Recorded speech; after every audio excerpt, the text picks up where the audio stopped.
como vão? Gostaria de lembrar para vocês como diz a minha netinha, né? Dê o seu like, que é importante, né? Eu saber se vocês estão gostando e também se acharem bom colocar qualquer tipo de comentário, né? Sobre o ritmo da leitura, sobre se estão gostando, que tipo de leitura vocês gostariam de escutar, até para eu poder estar selecionando depois desse, né? A gente começar um outro. É isso. Vamos seguindo com a leitura de Elizabeth Reich, essa mulher que nasceu no século XIX, final do século XIX, acho que 1895, por aí, né? Passou por grandes experiências. Vamos agora entrar no capítulo, continuar, né? No capítulo Visões, que a gente já estava lendo. No 19b, ela conta que o filho teve uma visão, ou um sentimento, uma certeza de uma outra vida, né? E de como ele havia morrido. E desenhou, inclusive, a sua família. E aí, continuemos. Visões 19c. Nunca mais perguntei nada a ele. Não queria que sua fantasia fosse despertada, nem desejava que ele se aprofundasse em suas lembranças. Para quê?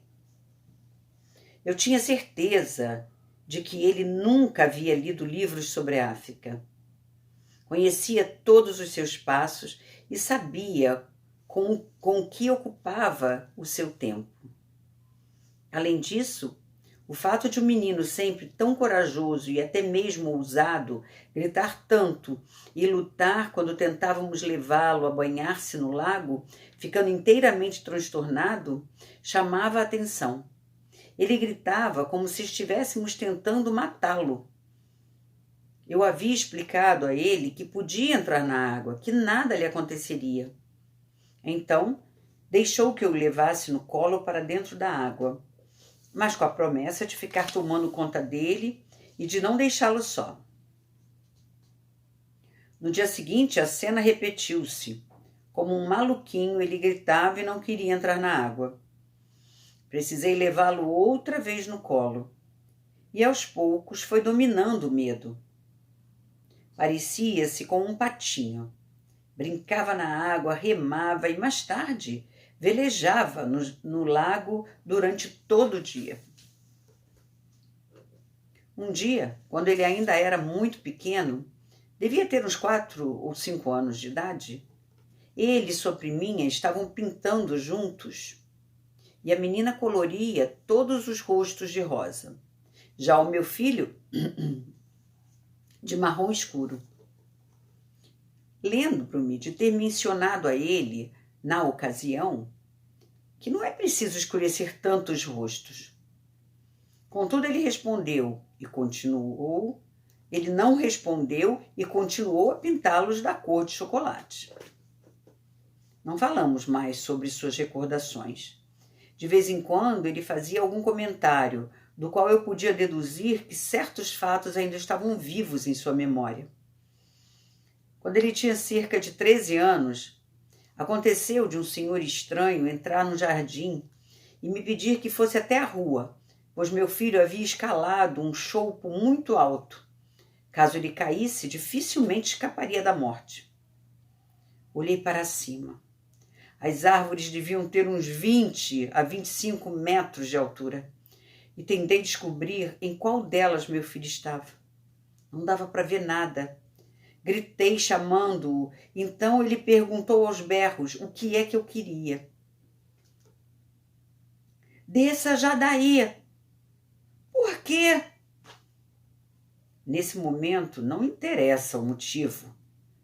Desça já. Gritei lá para o alto. Ele não respondeu. No entanto, tornou-se visível por entre a folhagem. Ele descia com cuidado, mas com toda a segurança, como um macaquinho. Por fim, ao saltar do último galho, perguntou-me controlando a raiva: por que tive que descer? Porque subir tão alto demonstra falta de juízo. Não é admissível que pessoa estranha venha me chamar a atenção sobre o que você anda fazendo. Para que servem gestos ousados como este? O que está fazendo lá em cima?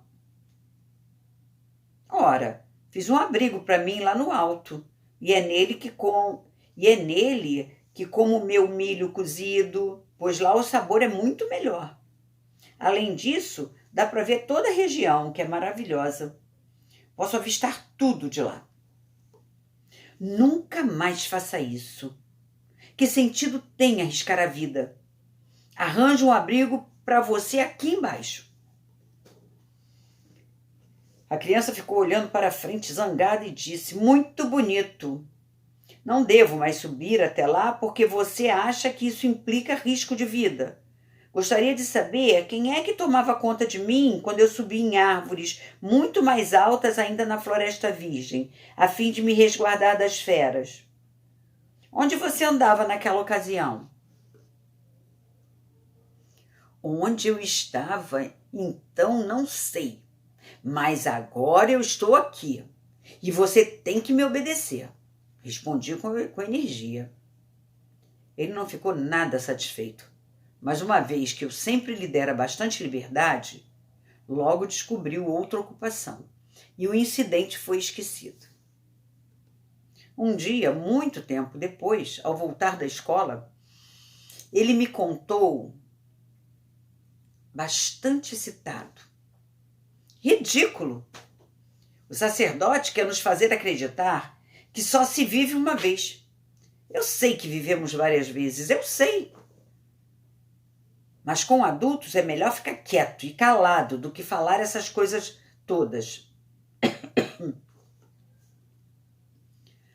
As impressões dessa vida provavelmente reprimiram aos poucos as suas recordações. Por muito tempo ele não falou mais nelas.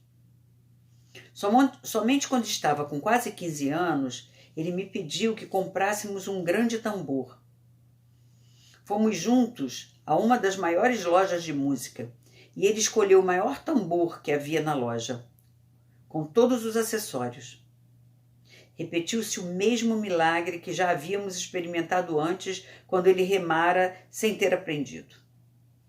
Quando chegamos em casa, ele pegou as duas baquetas, sentou-se e começou a tocar com mão firme e a maior naturalidade os mais difíceis ritmos, os mais impossíveis compassos sincopados. Ele tamborilava como em êxtase, seus olhos brilhavam e lágrimas corriam-lhe pela face. Ele chorava em silêncio, chorava enquanto tocava. Não comentou o ocorrido, não explicou onde aprendera aquele instrumento. Apenas me disse uma vez, enquanto tocava seus ritmos estranhos: veja, mamãe, era assim que nos comunicávamos. Com esses ritmos, enviávamos mensagens a distâncias enormes. E continuou a tocar como se estivesse possuído. Contudo, nunca quis ler histórias sobre negros. Para quê? Sei muito melhor como era. Para que saber o que os brancos pensam sobre os negros? E quando leio descrições verdadeiras, sempre choro, quer queira, quer não. Naquela época, ele já era crescido. Mas quando assistíamos juntos a um filme sobre negros, ele já era oficial da aeronáutica. O rapaz chorava no escuro, como uma criança. Ele soluçava. e as lágrimas corriam-lhe incontidas pelo rosto. Onde ele aprendera a tocar tambor? Como é difícil! Eu mesma experimentei. Como uma criança da cidade grande vem a desejar um. E por que um jovem alegre e moderno chora quando assiste um filme sobre a raça negra ou quando toca tambor? Muito tempo depois, Paul Bruton nos visitou logo ao voltar da Índia. Contei-lhe as lembranças do meu filho. Ele quis ver os desenhos e, depois de observá-los atentamente, disse: esse tipo de construção é típico de uma tribo de negros da África Central, às margens do Zambeze.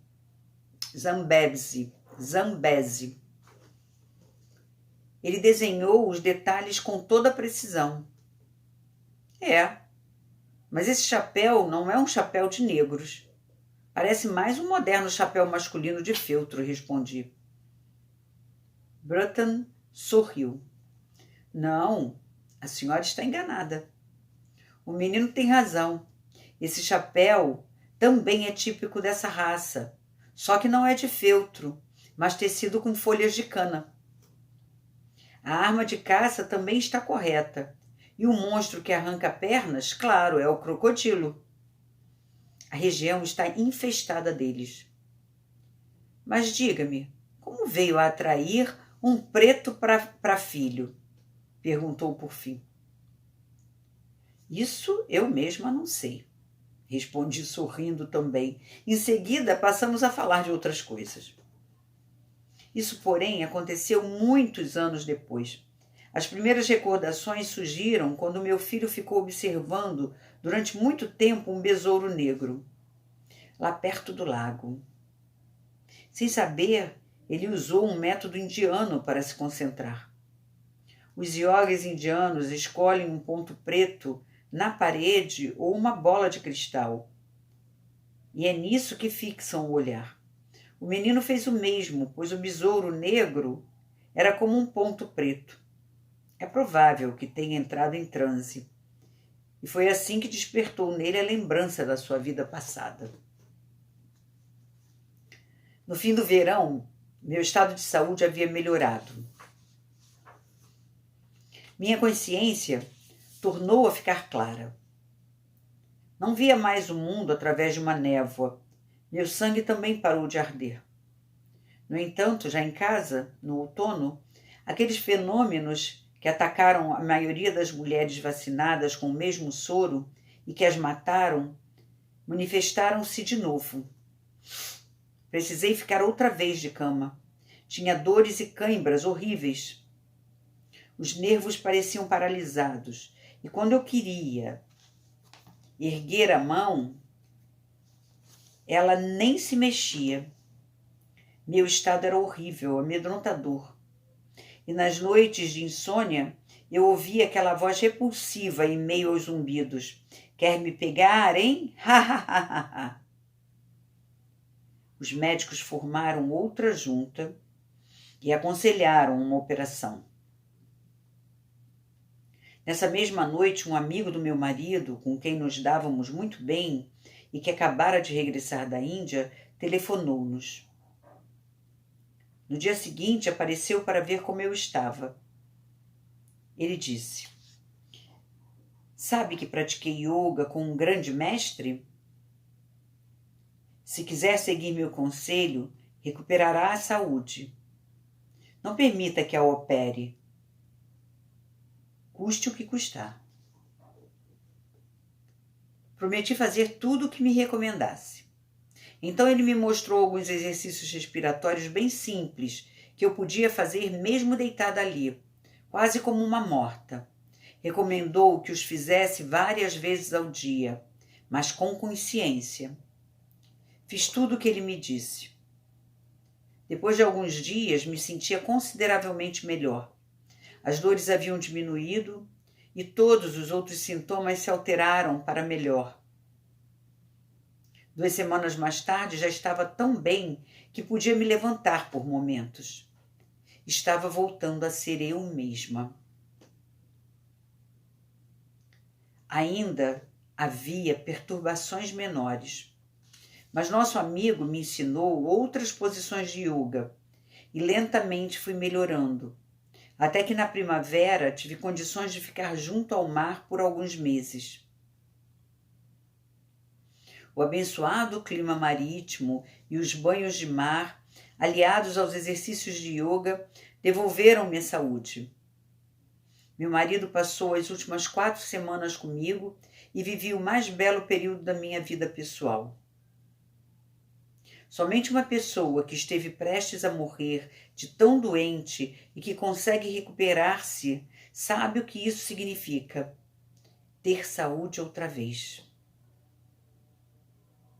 Ah, vós, desconhecida força e poder a quem chamamos Deus, vós que me devolvestes a saúde, que consentistes em que eu saísse dos infernos, que não permitistes que eu me tornasse um fardo para os meus entes queridos e que me deixastes ser outra vez um ser humano útil e trabalhador. Nunca o sol me pareceu tão belo. Nunca o céu foi mais azul e o mar, brilhando aos raios solares, tão belo como naquele verão. No outono, já havia voltado para casa e continuei a trabalhar como antes. Certa noite, toda a família foi ao cinema. Estava passando um festival de Walt Disney. Vimos algumas aventuras do Mickey, do Pluto e do Pato Donald. E nos divertimos bastante. De repente, passou um filme em que todos os personagens Disney resolveram abrir um negócio para caçar os fantasmas de casas mal assombradas. Publicaram um anúncio no jornal. Num velho castelo, vários fantasmas viviam juntos tranquilamente. Eles se encontravam todas as noites no grande salão dos cavalheiros. Ali, um deles, confortavelmente instalado numa poltrona, lendo um jornal, descobriu o anúncio da turma do Disney. Leu com nervosismo que Mickey, Pluto, Donald e outros estavam montando um negócio de caça-fantasmas.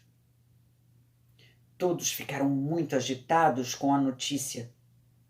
Nem mesmo os fantasmas podiam mais viver em paz. Confabularam sobre como dar uma lição aos autores do negócio. Um deles telefonou aos caça-fantasmas e solicitou uma visita. Então os fantasmas distribuíram os papéis. Um se escondeu atrás da porta, o outro embaixo da cama, o outro ainda entrou no espelho, de modo que se alguém se espelhasse, veria o fantasma em vez de ver a própria imagem. Cada um recebeu um papel para representar, a fim de assustarem Mickey e companhia, para que desistissem do negócio. Depois de distribuídos os papéis, o chefe dos fantasmas acenou e todos eles se transformaram, encolhendo-se em bolas verdes fosforescentes, que então flutuavam, pulavam em várias direções e sumiam, além de rirem de modo infernal com a ideia de que seres terrenos queriam pegá-los. Fiquei rígida de espanto. Minha irmã mais jovem e meu irmão começaram a gritar. Olhem, olhem, é a bola verde da Esther. Mas não é possível. Ficaram tão agitados e gritaram tão alto que tive receio de que nos mandassem sair do cinema. E se eles soubessem que a última cena, quando o chefe dos fantasmas encolheu e se transformou numa bola verde que ria de forma satânica, sumindo aos pulos, era exatamente a mesma que eu presenciara naquela ocasião, exatamente igual. Fiquei perturbada. Como? Outras pessoas também viam esses fenômenos? Não duvidei nem um minuto do fato de Walt Disney ter visto essa bola verde. De onde teria tirado com tanta exatidão esse fenômeno? É impossível que tais coincidências ocorram. Mas ainda não era tudo.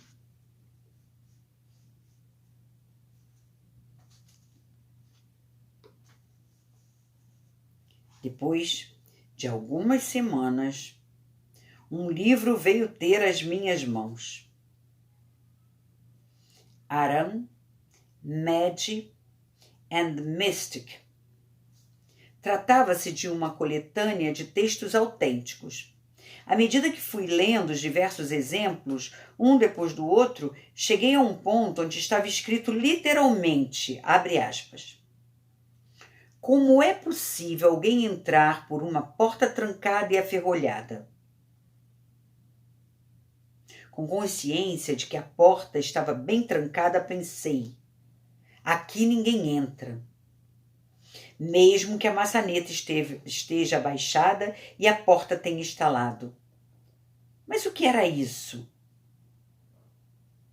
Já estava dentro do quarto, batia no armário, aproximava-se da minha cama e, pelas batidas, vi que passava pela cama e tocava nitidamente no copo de leite que estava na mesinha de cabeceira perto da lâmpada.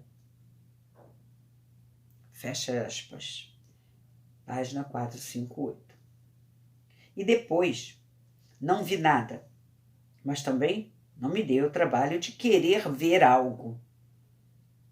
Meu vizinho, entretanto, alega ter visto, de repente, no chão do meu quarto, uma luz do tamanho de uma lua cheia, pois observava nitidamente como a bola de luz tinha entrado rolando pela abertura da porta, desaparecendo depois por trás da parede. Página 459. Não queria acreditar nos meus olhos. Mais uma vez, uma bola semelhante a uma lua cheia.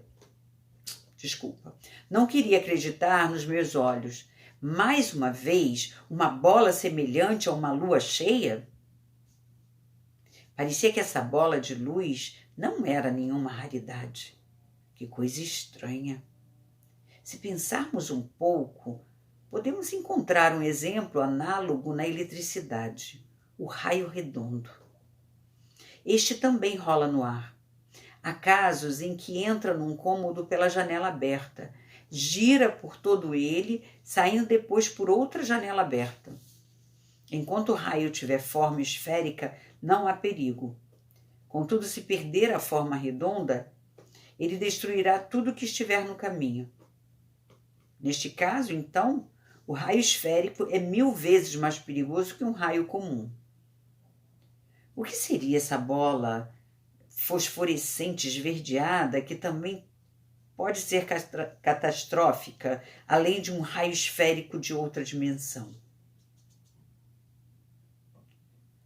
Uma descrição de tempos imemoriais nos conta de um grande iniciado, Hermes Trismegistus, que conhecia todos os segredos da terra e do céu. Ele disse: o que está embaixo é como o que está em cima. Que fenômenos paralelos e estranhos essa bola verde e o raio esférico.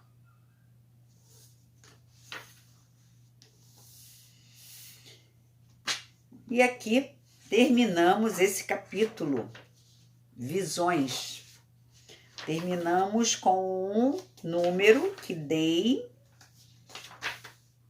19C. Tá bem? Feliz por ter lido o capítulo inteiro hoje, né? Eu li a primeira parte e hoje eu li 3 partes. Pude subir, né? Fazer o upload dos 3 vídeos hoje. Espero que vocês estejam gostando. Essa é uma história muito diferente da história da Diná, né?